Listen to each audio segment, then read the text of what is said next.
Is today's New Testament the same as the original that was written 2,000 years ago? Or has the original been hopelessly lost? After all, not one of the original manuscripts still exists.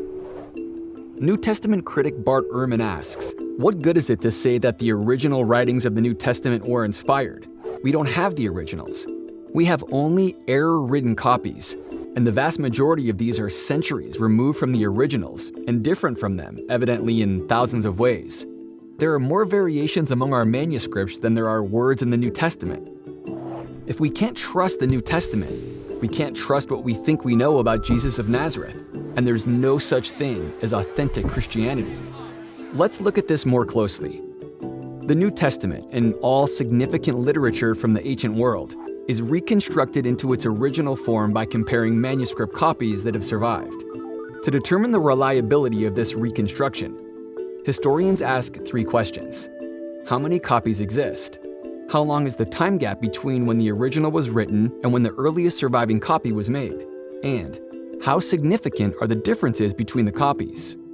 The experts have more confidence in their reconstruction of the original text when there are lots of copies to work with, the time gap is short, and the differences are relatively insignificant. Historians are confident they have reconstructed the original works of Plato and Homer with a high degree of accuracy. So let's compare these works to the New Testament. We have 219 copies of Plato, 2,300 copies of Homer, but when it comes to the New Testament, we have an overwhelming 5,700 manuscript copies in the original Greek alone. In comparison with the average ancient Greek author, the New Testament copies are well over 1,000 times more plentiful. If the average sized manuscript were 2½ inches thick, all the copies of the works of the average Greek author would stack up 4 feet high, while the copies of the New Testament would stack up to over a mile high. This is indeed an embarrassment of riches. But how much time elapsed between the original writings and the earliest surviving manuscript copy? 1,300 years passed before the first surviving copy of Plato was written, and only 400 years for Homer. How about the New Testament? Just 35 years. In the world of ancient literature, this is a blink of an eye. The wealth of material that is available for determining the wording of the original New Testament is absolutely stunning. But these manuscripts are not identical. In fact, they contain roughly 400,000 differences. The obvious question then is, how significant are these variations?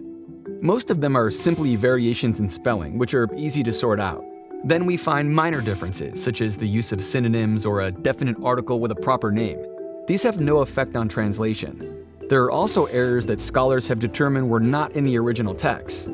That means that less than 1% of all the variants have any real significance at all for the meaning of the original text. And none of these, not one, affects a single core doctrine of the Christian faith. Furthermore, in their various writings, early church leaders quoted the New Testament over 1 million times. So extensive are these citations that if all the other sources for our knowledge of the text of the New Testament were destroyed, they would be sufficient alone for the reconstruction of practically the entire New Testament. The overabundance of early and accurate manuscripts and quotations from those manuscripts combine to make reconstruction of the original Greek text of the New Testament virtually certain. The books of the New Testament you read today are the same as the original writings penned nearly 2,000 years ago.